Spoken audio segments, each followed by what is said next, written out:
Hey up, my name is Andy Jarvis and welcome to the Strategy Sessions. Thank you for lending me your ears today. I know I sound like a local radio DJ when I say that, but I really am pleased that you've come along to listen. Today is episode 5 and it is Mailchimp Marketing Madness. Wow, MMM. Why is it Mailchimp Marketing Madness? Well, we've got two guests and they're both talking Mailchimp. First of all, you're going to hear from Simon Harper from SRH Design, one of Northern Ireland's only Mailchimp partners. And then we've got the Director of Global Marketing, Michael Mitchell, who joined us from the USA a couple of weeks ago. So before we get into that, I just want to give you a quick word from our sponsor. If you are watching the YouTube video, you'll see I'm in a new location today. I've been kicked out of my office and I'm now in Kira's playroom. Kira, shout hello. So I've been kicked out into a playroom just in front of Darth Vader over there, and in front of the Stormtrooper you'll see a bag of Moyi coffee. Moyi Coffee are sponsoring the show at the moment and we're grateful for that. Personally, it's a coffee I love. I was a fan of it and a drinker of it before they came on board as a sponsor. So yes, everything I'm about to tell you is a sponsorship message. However, it's also true because I bloody love the stuff. So please do get it if you can. You'll find Moyi Coffee at moyecoffee.ie or .co.uk. That's MOYEECOFFEE. moyecoffee.ie.co.uk.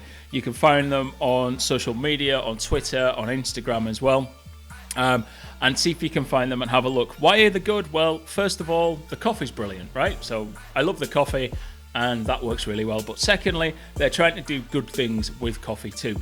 They are an impact-driven company who are looking to leave more money in the countries where the coffee is grown.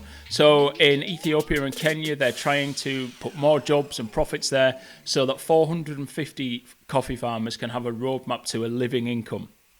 If you know anything about the coffee industry, you'll know that it's bought for peanuts. There's cyclical problems, there's seasonal problems, there's all sorts of issues with people, the farmers, and getting paid. And Moyi are doing their best to help change that situation.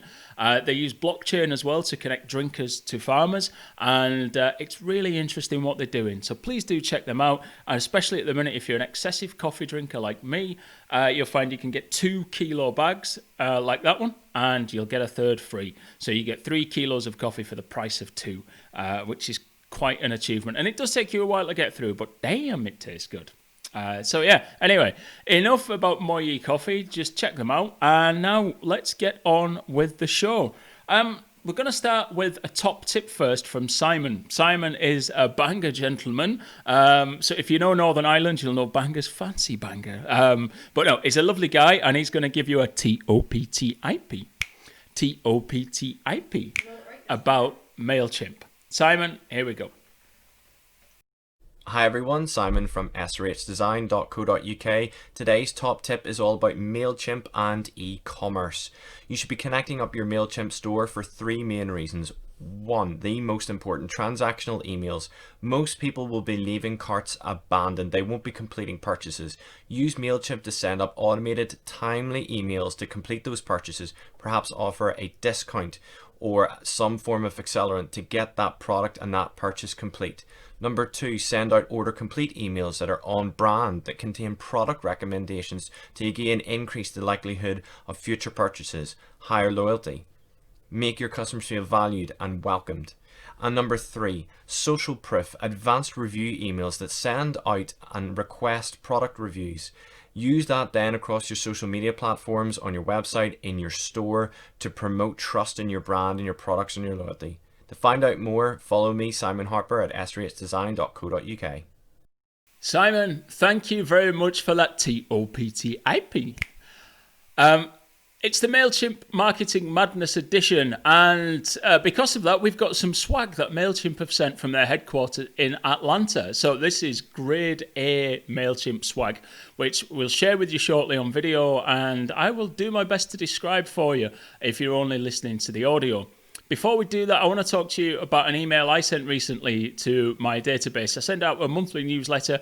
Many of you will be subscribed because you get the podcast twice a month and you also get the newsletter. But if you haven't, please go to eximomarketingstrategy.com/sign up and you'll get those 3 emails a month. But I recently sent out an email that was probably the most responded to email I've ever sent out. And it was about asking questions. I was on the Best of Belfast podcast, which I recorded last week. Isn't going to go out until August time, but when it does, please tune in. We talk about all sorts of stuff, and Matt, who does the podcast, is a lovely guy. I was a bit freaked out at being asked to be on the Best of Belfast podcast because I'm not really the best at anything. I'm not from Belfast, and I don't live in Belfast. But, I think he was short of guests, or nobody else wanted to do it that week, so he got me. But we talked about all sorts of stuff, not just business. We got talking about life as well.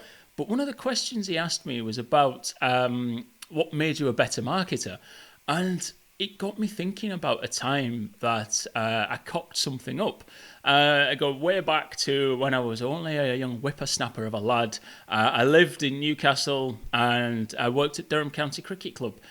I was marketing manager. Many things I'd done then seemed to go really well. Every time we had a big fixture, we seemed to improve on previous audiences.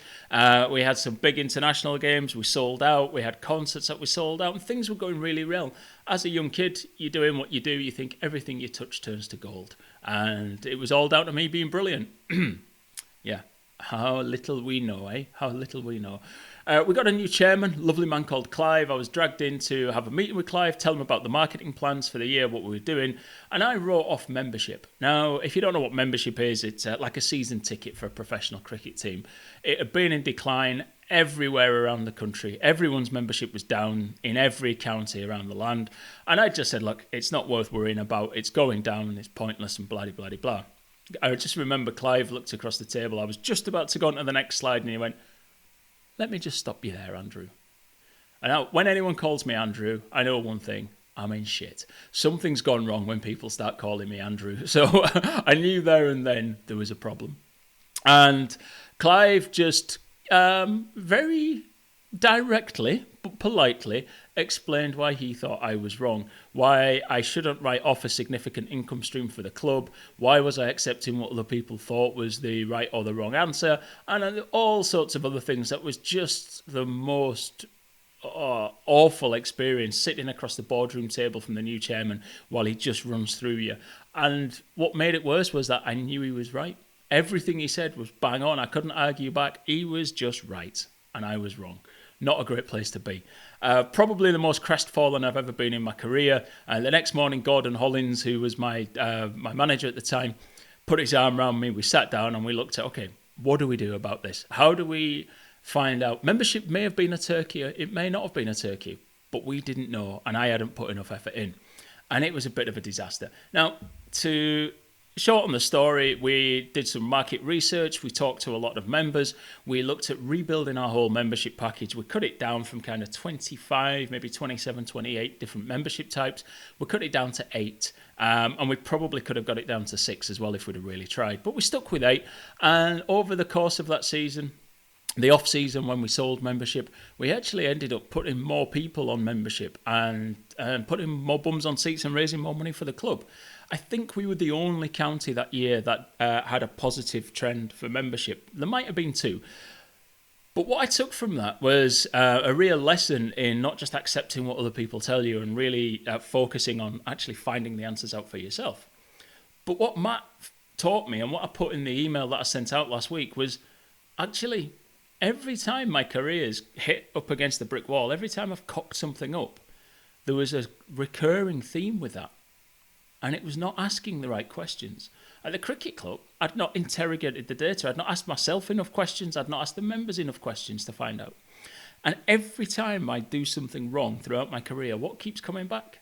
You didn't ask enough questions. And Matt got me thinking about that last week. So I wrote about it in my email, which is distributed via Mailchimp. Great software, by the way. I'm not on any commission. And it got me thinking about all those things. Now, basically, people come to me now for answers. How can we, they ask me questions and want an answer. And I always go back to them and say, no, I need to ask more questions first. I have a framework called 7 questions, which isn't really 7 questions. It's 7 sections with hundreds of questions in them, but 7 questions. Each section starts with a simple question.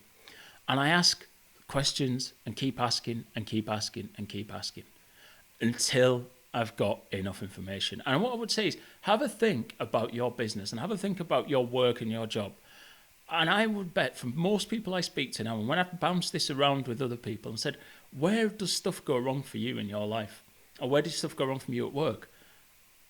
And most people, when I put this to them, say, yeah, it's because I haven't asked enough questions. One of the great bits of advice I was given to me by a mentor years ago was question everything. And I should probably have it tattooed on my arm or put on a wall or something somewhere, because actually that's the answer, isn't it? Question everything. Don't take other people's word for it. Don't just say, oh, right, yeah, that sounds okay. Question everything. Be inquisitive. Dive in, push, chase.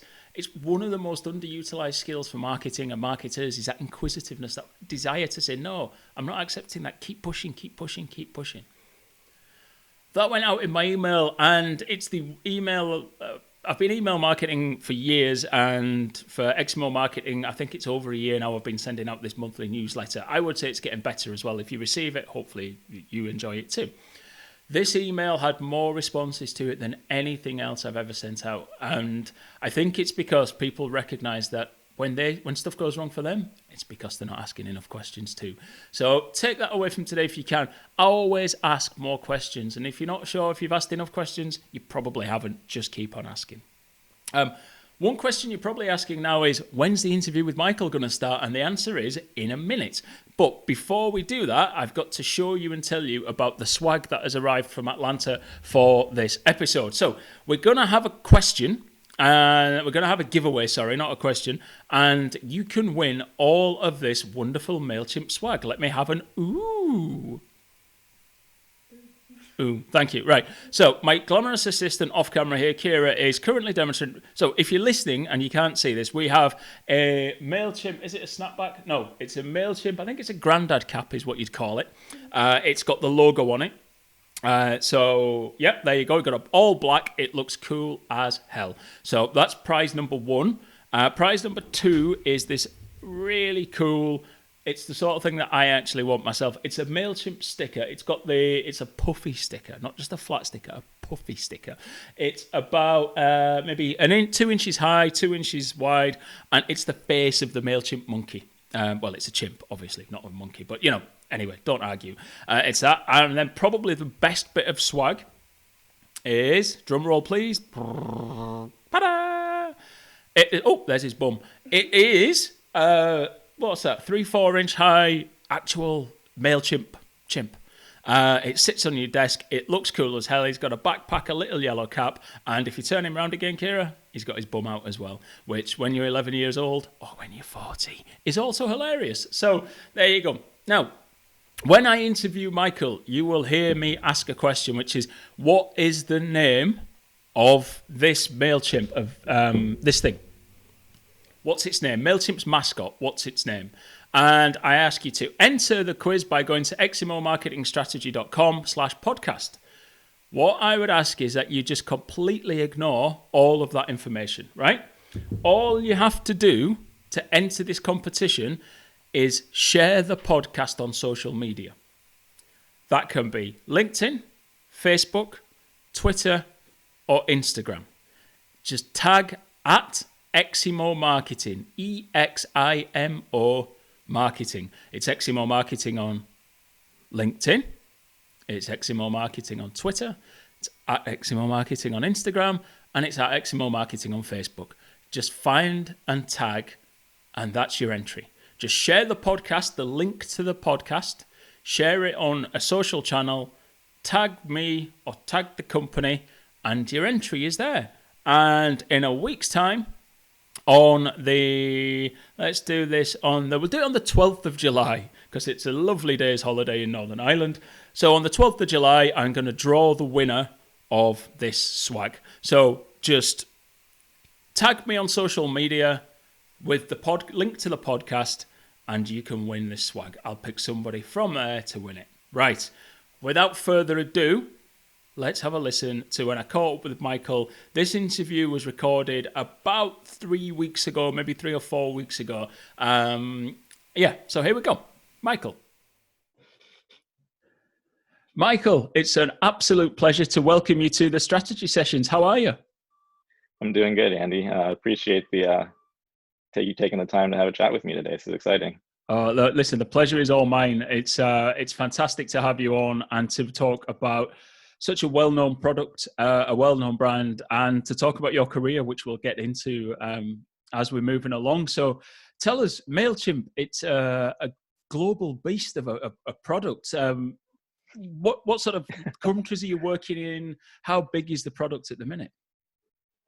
So technically anyone anywhere can use it. The software is available on all platforms for anyone to jump in. We have 9 specific target markets that we're invested in: the U.S., U.K., Australia, France, Germany, Spain, Mexico, Brazil, and the Nordics. I had to memorize that for this conversation. So we emphasize size there, and are sort of doing our best to begin to localize the product, both for language and culture, and some sort of real tactical things like making sure you can pay in your local currency and things like that, for those specific markets, and beginning to expand out beyond those as soon as possible. Okay. So you've mentioned a number of territories there, some of them English speaking, some of them not, very different cultures in different places from Australia to France and the Nordics. Your brand director, how do you keep the brand values? What are the challenges and what are the advantages of being able to run such a strong brand in all these different countries? Yeah, so I think there are nuances to it. I've Over the course of my career, I've actually worked in several different geographies, from North America to Europe and Asia Pacific. So I've gotten good experience in how to sort of translate brands, and also just how to adopt and embrace local cultures and marketing practices to best have a product come to life in that local space. And I think the keys the keys go beyond just translating the copy to the local language. I think there's a real opportunity for brands to see themselves as a guest in that local environment, and to I've seen, especially in some of my travels, Western brands showing up to show people how it's done. And I really think the opposite. It should be much more of a conversation between the brand and the territory that they're entering into, to find what's that best balance between sharing the benefits of the product, but also understanding what is unique to that location, and what unique benefits or unique unmet needs this product can offer, as you enter places as varied as Spain or Australia or France and the US. Because some people in brand marketing would want to draw the line really close to home, to say these are the 4 things that our brand stands for, and that's what they will stand for everywhere in the world. And other brands might push the line a long way out and regionalize it so that products and services look a bit different in each market. And there's probably pros and cons in each one. So is it your career that's influenced where you draw that invisible line? Is that what you say in your sort of work in different countries, is realize that that's the best way to do it? Yeah, I mean, there are definite nuances in every geography, and definite things you need to take into account as brands expand their purview. But I do also think one of the things I've learned from working abroad is we are a lot more similar than we are different.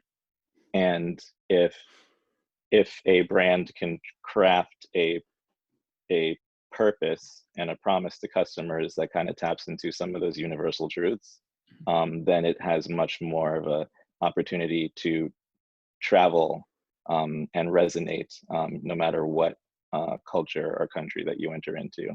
So the mission of Mailchimp is to empower the underdog. We view our role for small businesses is to help all small businesses achieve the goals that they're looking for and build their big ideas. And that the definition of big could be becoming as large as the next Facebook, or you simply want to open a coffee shop on the corner. Whatever is big is relative to you, but we value every small business owner and that dream that they're working for, and we feel that mission and that promise feel universal and can travel across borders. And we try unique ways to bring it to life in all of those places where we show up. But at the heart, it's always about empowering the underdog and helping them build big ideas. So Mailchimp as a company feels like it's something that's been built around that mission and that value and those brand values. Some companies come to that quite late and try and reverse engineer it into that. But is that sort of kind of part of the DNA that's come from the founder and is still there? Is that how that brand promise has come about? Yeah, 100%. Our two founders, Ben and Dan, were small business owners themselves and came from families of small business owners. So this is in their DNA. And Mailchimp itself was a small business at one point, 20 years ago when it first got started. So that ethos of empowering the underdog has been there from the very beginning. Where we're beginning to broaden out our promise to customers, this idea of build big ideas, to sort of put some more emphasis on the benefit or the end outcome that we hope to promise for our users. We at Mailchimp are working hard behind the scenes to empower them with the hope that the work that we do allows them the freedom to build their big idea. Brilliant. And what role does that personality that Mailchimp has? Because I remember years ago when I first discovered Mailchimp, you're looking at endless amounts of email marketing products, and they all, product-wise, you might hate me saying this, but there's a much of a muchness. They all do broadly the same things. They might do them in slightly different ways, but they all do broadly the same things. But I remember Mailchimp standing out head and shoulders above all the other products because of the personality, because of the chimp. Now, please don't say his name because we've got a quiz question about it. But the cheeky little chimp, which I read somewhere, was nearly killed quite early on in Mailchimp's history, but is now kind of a real core asset. Does that give you a lot to play with, the fact that you've got a bit of a playful element to it and the chimp is there? Yeah, no, it totally gives us a lot to play with, and it sort of grounds the differentiation that we have in the market. From the outside looking in, some of these brand qualities can feel like they were perfectly crafted and came to life, fully formed. I think some of these happen over time, and we're fortunate enough that our founders were creative and interesting and playful people, and when they came to market with this product, they had the foresight that this had the opportunity to stand out. And then as we continue to build equity into the quirkiness and sort of irreverence of the brand, we just want to make sure we stay true to that, but also understand that quirk and irreverence does mean different things in different markets. So that is an opportunity for us to be a bit more thoughtful and listen closely to our partners in those markets when understanding how we bring our brand to life in different places. Humor is different in different places, sort of making sure that we understand what the guardrails are, and then once we know that, then we can just play as much as we feel like. Brilliant. Can you give us a sense of scale in terms of customer numbers or sort of size of the business, that anything you're allowed to talk about, really? And I want to then talk about the sort of tensions that exist in SaaS about recruiting new customers versus maintaining existing customers and things like that.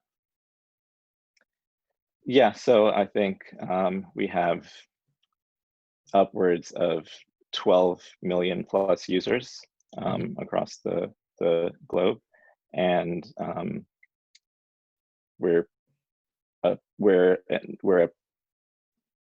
private company, and we're profitable, and I think it's really, and we're still led by our founders, and I think a lot of those factors have been sources of success for the organization and allows us to grow organically and take strategic bets, and not have to chase quarterly numbers, and have to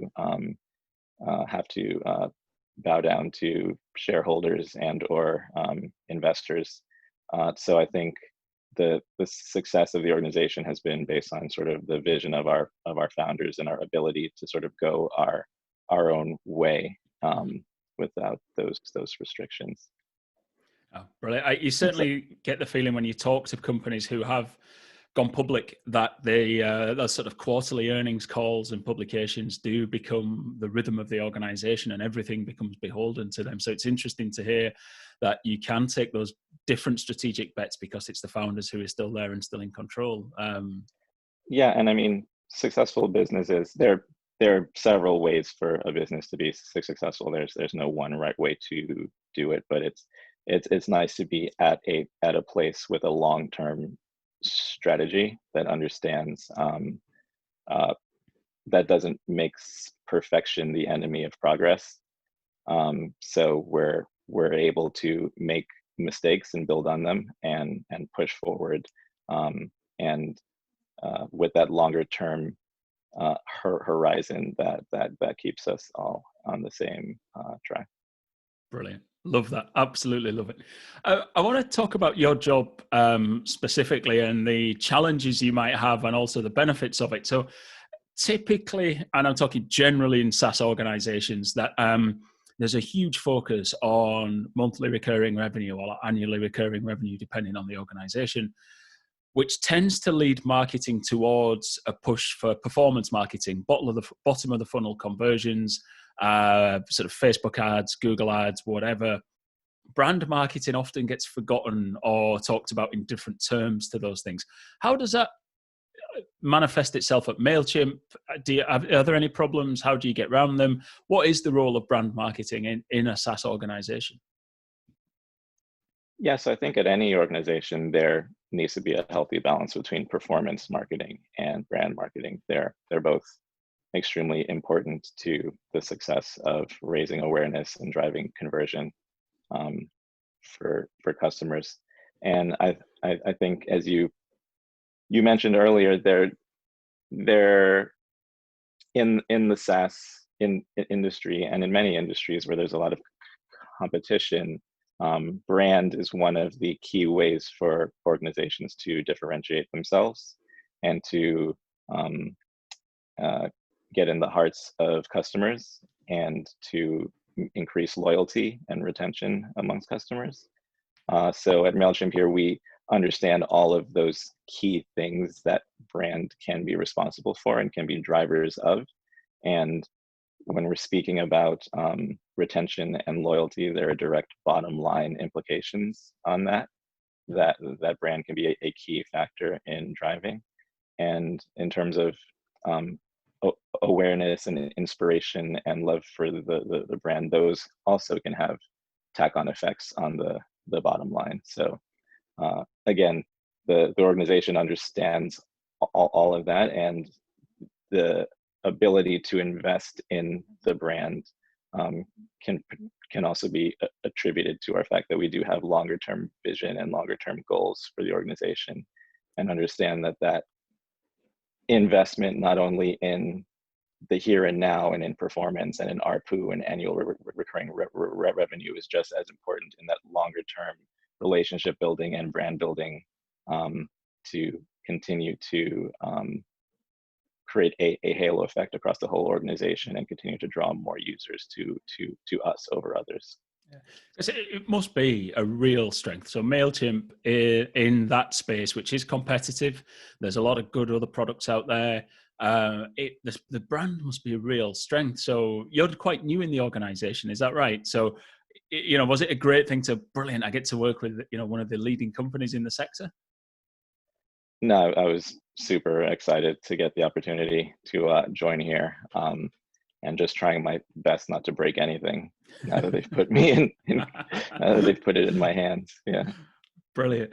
So it's a good time, I think, to talk about your career, because you are relatively new at Mailchimp. And I think when we were talking in the lead up to this, one thing that struck me and I don't mean this to be disparaging to any Americans listening, but you have worked across the world, which isn't necessarily the go-to for many Americans to work outside of America. So talk to us about your career, where you've worked, different places, things you've worked on, because you've got some real fascinating things there on your resume. Yeah, so I don't have any insight into how come more Americans don't travel, but I would encourage everyone to spend some time abroad. It's just professionally, personally, it's just a great way to grow and expand my empathy for others, my understanding of others, and just be able to see so much more of the world. Regarding my career, I'm a writer at heart. I went to the New School and earned an MFA in creative writing in Greenwich Village, New York, and wanted to write for a living, and but wasn't sure what that meant. Chances are, even though I have several unfinished novels on my hard drive, may not have become the next Toni Morrison or James Baldwin, but just tried out different aspects. And I was a reporter and a journalist for a little while and didn't really enjoy that. You spent majority of your time reporting and very little time writing the actual the news piece, and sort of through experimentation discovered marketing and advertising and copywriting, and found a few early career marketing jobs, and was fortunate enough to end up with Interbrand, which is one of the world's leading brand consultancies, in their verbal identity department, which was one of the few verbal identity departments at the time, which for in layman's terms means this was the writing department at Interbrand, and we would help other organizations craft their brand voice and their messaging and help them name their products and services. So I was fortunate and thankful to work there, and it was almost like getting an MBA in brand strategy working there. And Interbrand was also the organization that allowed me to begin working overseas. So I transferred from the New York office to the Singapore office in 2013, spent some time in their Sydney office and in South Korea, and then ended up spending the next 6 years living in Asia Pacific, not only at Interbrand, but then as an associate creative director at an agency called Possible, and then expanding into more consulting and digital business transformation work at Publicis Sapient in Singapore as well. So over my career, I've just tried to not become obsolete and remain relevant, and try and make every move build upon something that came before. So Interbrand focused on brand strategy. My time at Possible expanded me into a bit more of a creative director role, and my time at Publicis Sapient made me a better consultant and gave me better understanding of how businesses are trying to transform in the face of digital changes in the world. And then was lucky enough to get a phone call from Mailchimp, which drew me back to the United States. So real great varied locations that you've worked in and different brands, and I love the way you've sort of deliberately moved to further your career. But can you talk to us about a campaign that you've worked on in any of those agencies, and one that was sort of the most memorable? Yeah, I guess I've just been fortunate enough to work on a lot of interesting different brands. So I was back earlier in my career, I was able to work on the brand voice for AT&T and with Kellogg's as well when I was at Interbrand. And then later in my career at Publicis Sapient, I was able to work with Heineken on a partnership with the World Wildlife Fund to help save endangered tigers in the wild. So Heineken has a beer called Tiger Beer, which is very popular in Asia and Singapore. So we worked with the Tiger Beer brand and there was just like a obvious connection there between the brand named Thai Tiger and to sort of do some corporate citizenship work in terms of helping the endangered tiger population and raise awareness against illegal trade of tigers. So we were able to work with them and partner with the World Wildlife Organization to create a digital campaign that allowed people to change their profile photos as in ways to stand in solidarity with the movement, and also to we incorporated several street artists to help create individual unique opportunities for people to revise their profile photos. So you could actively go into this digital app that we created and choose a filter that was created by a street artists, and we chose street artists from Russia, from Vietnam, from South America, from the US, that idea of street art spoke with the ethos of the Tiger Beer brand. So that was one way to bring that to life. So it was a great opportunity not only do something for a good cause, work with an alcohol brand, which is always fun to do, and then bring in street art into a project that really elevated the relative art of the output, and do it all on a digital platform, which really allowed it to spread globally. So it's one of the more fun things I was able to work on while I was living in Asia. Brilliant. And with all the different places that you lived, and I know you said you developed an empathy for different cultures, but what really sort of stands out of things that you learned, other than, I know you get a load more vacation time in London than you do in New York, but were there any other things that you learned, unexpected benefits from traveling and working in different countries? Yeah, I mean, I think going back to one of the things I said earlier, we are a lot more similar than we are different.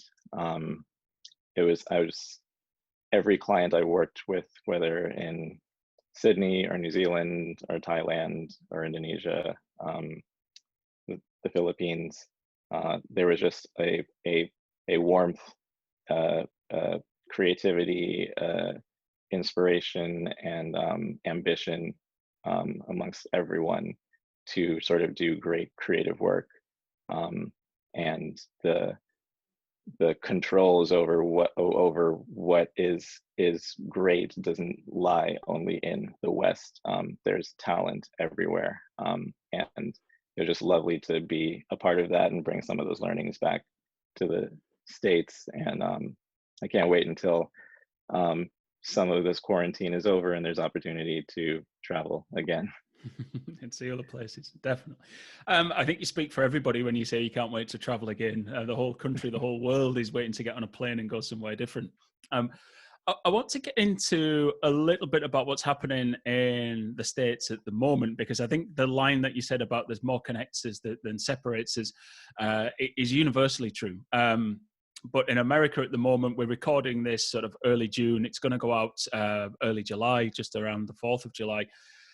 But there's obviously the Black Lives Matter protests going on. Mailchimp is headquartered in Atlanta, where there's been quite significant demonstrations, I believe. And you're in New York at the moment, again, where there's been fairly significant demonstrations. How has that changed in the last sort of few weeks since these demonstrations started, in terms of from a business perspective, from a culture perspective? What's happening in America that you can see there, where I'm thousands of miles away, so only see what I see on the news? Yeah, I think it's interesting. I'll use interesting in air quotes, that it took no sports, no work, everyone trapped at home to really be able to focus on something that I think the Black community in America has been trying to bring to life for a very long time. And but I'm happy that this focus seems to be sharper than it's ever been. I'm naturally an optimist, and I can't help it. It's just the way that I'm wired. And Sometimes it bothers me. I understand that a sense of healthy skepticism and sort of measured distrust of institutions and systems is necessary. And I don't want to be naive to any of that. So often I try to actively combat my optimism by remaining informed. And there's one particular author who I turn to, Ta-Nehisi Coates, author of Between the World and Me, and also a book about Reconstruction called We Were 8 Years in Power. He's just a very thoughtful writer about the Black experience in America, and historian of the Black experience in America. So he sort of keeps me on my toes, so I don't get lost in my optimism. But it was interesting. I turned to him again this time, and I listened to a podcast of his, and he feels like this moment in time is more hopeful than anything he'd seen before as well. He's optimistic about this. He spoke to his father, who was born in 1945, who lived through the civil rights movement, and his father said, seeing the Black Lives Movement today is as if someone at the turn of the 20th century had seen the March on Washington. It's that much of an advancement.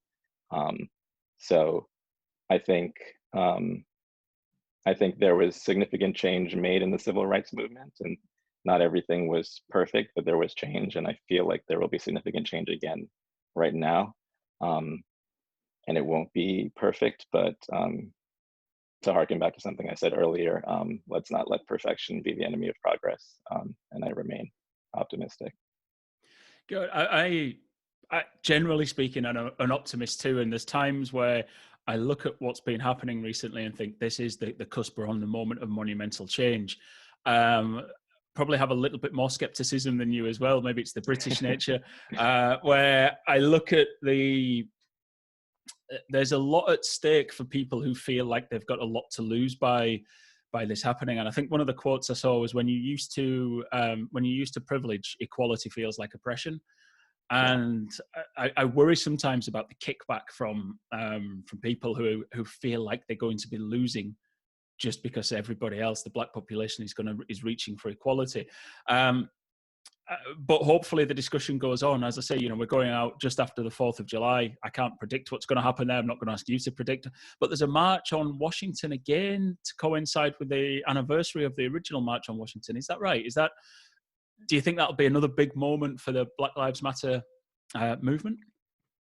I hope so. I just hope that personally, I think these protests have gone on much longer than I expected them to, and I think there's significant momentum right now to action significant change. And I hope when 4th of July comes, that momentum has not slowed down, and that in whatever ways, in whatever peaceful and practical and useful ways, everyone continues to push towards a more equitable society. Mm-hmm. Brilliant. Oh, that's fantastic. And I really hope so too. I think it may or may not have made it into the news in the States, but it set off ripples of protest in different cities around the world, in London, across the UK, Paris, and various other places. And what the murder of George Floyd did was throw into sharp relief what's happening in the States, but also in other countries. And people in the UK, we've started looking at institutional issues, our relationship as a country with slavery that goes back to the beginning of slavery, and slave trading. So I'm pleased the discussion started. I hope it keeps going, as you said, and we can just keep the momentum going so that real change is actually affected. Yeah, and I mean, the spark that lit this fire is extremely ugly, and you don't want to lose sight of how ugly it is. But there is something beautiful about the world taking to the streets in protest. It's a statement of everyone's individual freedoms across all of these very different countries, and there's something really beautiful about it. Right, that's a perfect last word on the matter. That was brilliant. Couldn't put it any better myself. Thank you. So just to talk more about you specifically, people have come to listen to you talk about your training, about your background and career and things. And I want to go back to something you said earlier about your time in one of the departments was a bit like getting an MBA in brand strategy. What training have you had since you graduated from college that's really helped you in your career? And, what would you recommend to younger marketers coming through now? Yeah, I really believe writing is an undervalued, under practiced talent that I think has been able to shape and impact the course of my career. I think being a writer has made me a better strategist. It's made me a better communicator. It's made me more empathetic. If I think about moments when I am working on a piece of fiction, getting in the head of someone else, putting myself in their shoes has made me more empathetic just in general in the real world. Um, Being able to, especially when you're in a consulting world or in an advertising world, a large part of your job is being able to persuade people of your creative idea or sell people on your thought process.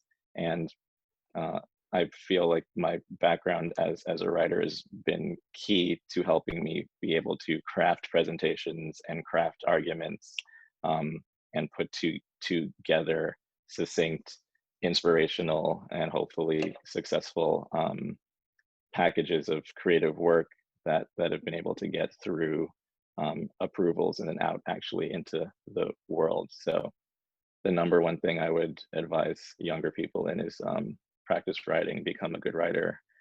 It's useful in any industry, in any career, and it's something that will make you stand out above others.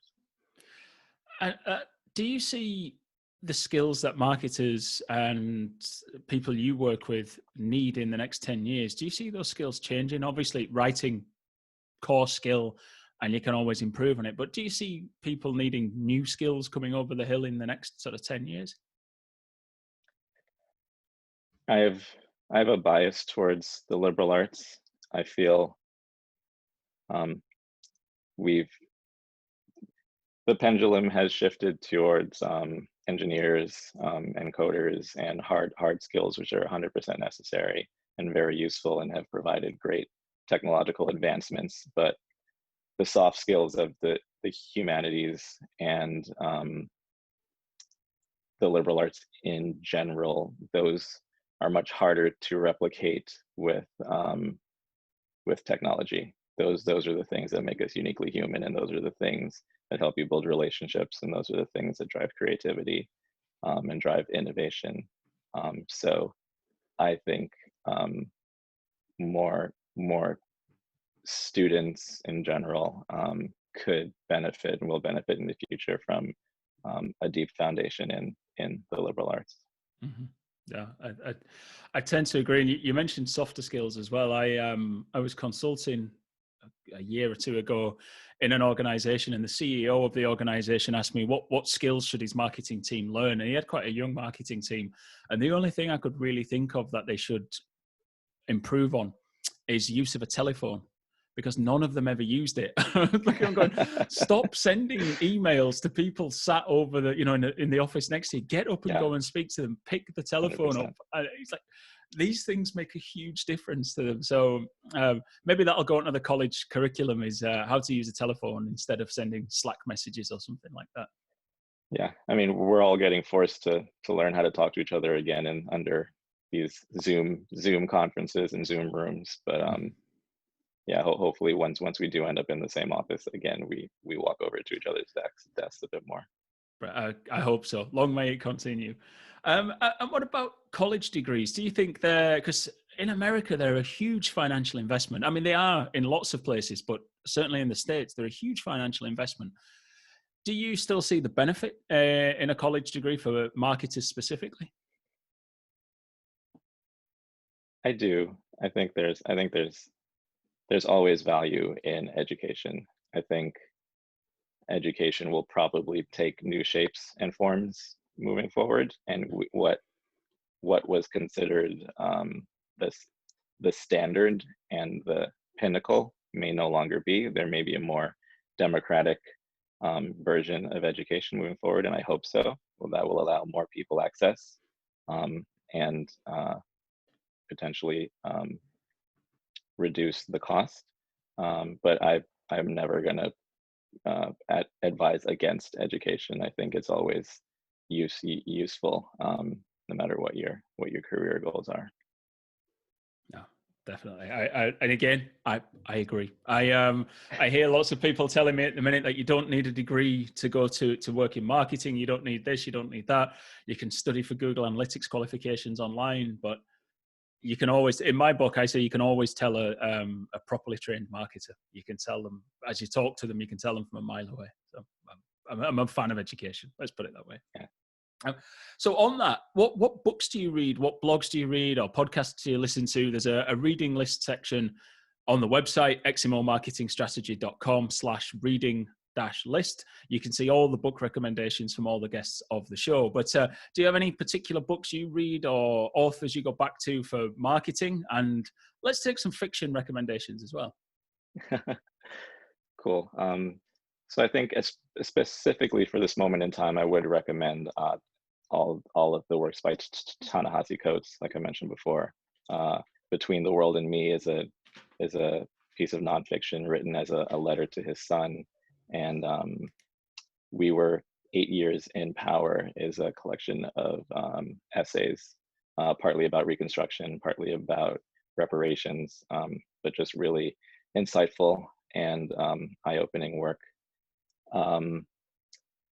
Regarding marketing, Debbie Millman has a collection of interviews in a book called Brand Matters that I go back to often. Has a lot of great interviews from people as varied as Wally Olins, who founded Wolf Olins, one of another great branding agencies, and a bunch of other just like luminaries in the brand industry. So I really go back to that often for insights. And regarding fiction, James Baldwin, Zadie Smith. For James Baldwin, I'd recommend the short story Unease Blues. I read that probably 2 times a year. It's just like one of my favorite just pieces of fiction ever. It's just gorgeous.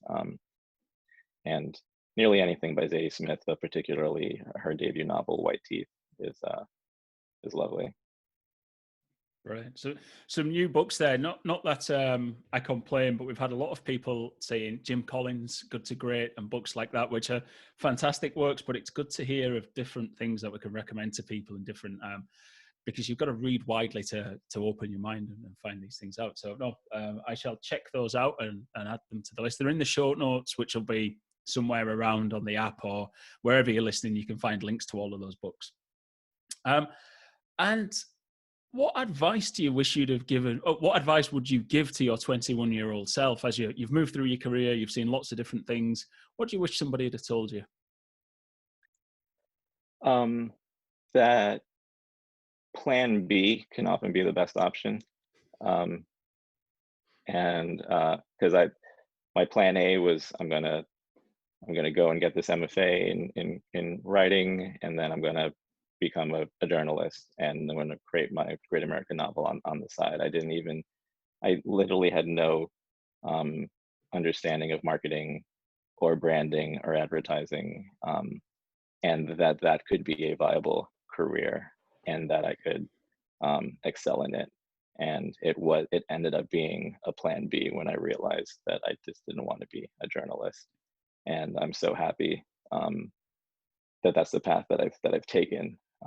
I think sometimes when we're younger, we can idolize what our future will look like, and I want to do this by this age. I want to do this by 25, and this by 30, and that, and be in this place, and have this home, and XYZ. And I think being open and comfortable with the serendipity of life and being able to ride that wave, and understanding that your plan B isn't necessarily a fallback. It can really end up being the best option, and a successful option that you have.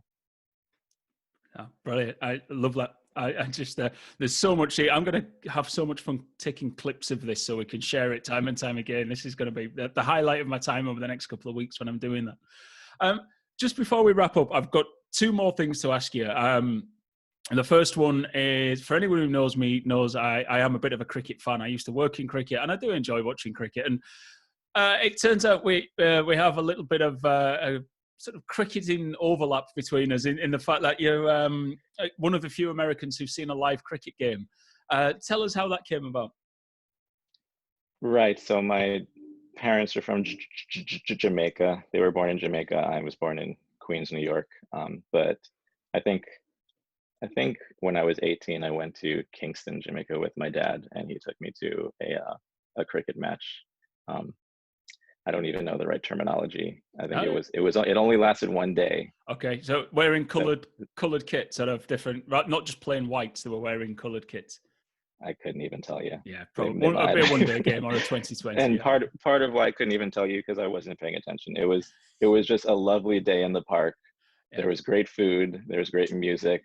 Everyone was just having the time of their life, and there just happened to be like 5 or 10 guys in the middle of a field running around. Not even running around. Yeah. There's one guy pitching and the rest of them kind of standing still. So where I am in Ireland, cricket is a bit of a mystery to most people. In England, it's a big thing. In Ireland, it really isn't, and it is exactly. But nothing's happening. You're sitting here in the sun and nothing's happening. You're like, oh, this is great. This is exactly what cricket's about. So, yeah. Do you think it'll catch on in America?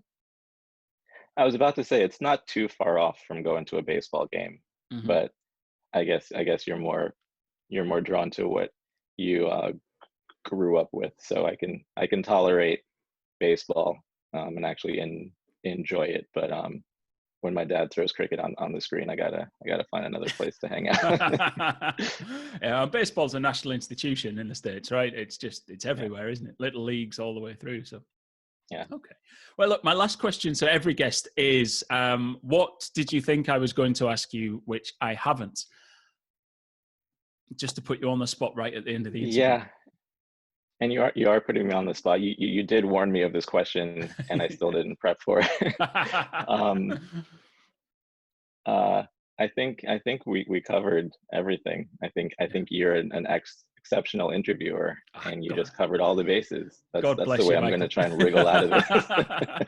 Hey, listen, flattery gets you everywhere in my book, so don't worry about that. That works really well. Michael, thank you very much for your time, for taking the time in your schedule, and for being so open and honest with us. I think we've covered some really interesting ground there, so thank you very much for your time. No, this was excellent, Andy. Really appreciate it. Great. Thank you. So once again, let me say thank you to Michael for his time with that interview. One of the great thinkers of the marketing world, I think, Michael Reel. We had a couple of calls in advance of this to chat, and I really found it interesting talking to him. Some of the ways he phrases and puts things just blew me away, and I really like the way he puts things together. I'm going to start with what he said about George Floyd and the Black Lives Matter protests, because the words he spoke really, really meant something to me, and I've used them on the Black Edition Live, if you listen to that, and I'm probably going to keep using them because I really, really enjoyed them. But just to repeat what he said, I'm going to read it out word for word. The spark that lit this fire is extremely ugly, and you don't want to lose sight of how ugly it is. But there's something beautiful about the world taking to the streets in protest. It's a statement of everyone's individual freedoms across all the very different countries. And there's something really beautiful about it. I'm yet to find some words that sum up how I'd been feeling about the Black Lives Matter protests better than that. And I'm going to keep reading those words out because I just think they're fantastic. So, Michael, thank you for that. Some of the things he talked about as well, I like the phrase he used, perfection. They don't let perfection be the enemy of progress. They're a founder-owned company. That's really, you often find in marketing that we strive for perfection, and we should strive to be brilliant at what we do. But let's not let perfection be the enemy of progress, right? Just sometimes there was a studio, a design team I used to work with, where we had to put a sign up in there at one point that said "Done is better than perfect" because nothing ever came out of that studio. I also like the look at the discussion we had about brand marketing and performance marketing and how they tie together.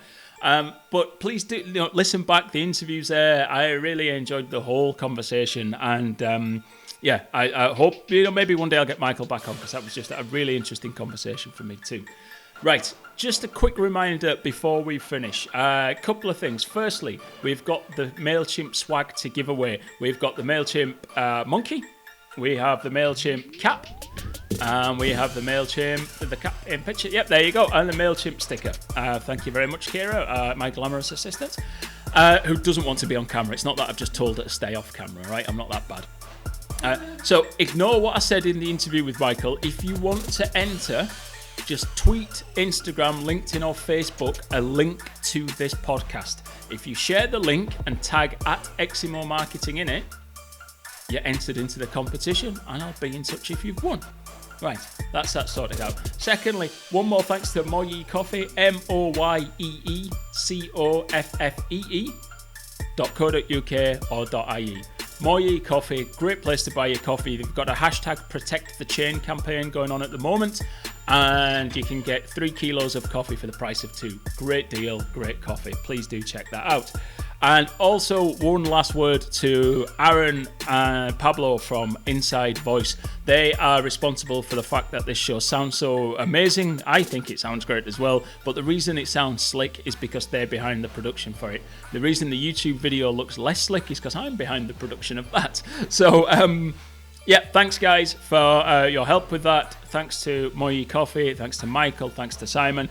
And we're back in 2 weeks' time with an interview with Brad Patterson from Split It, a fast-growing tech company in the finance sector, and Brad is the CEO. So I'll be talking about that more over the coming days and weeks. But until then, thank you very much. Catch you later.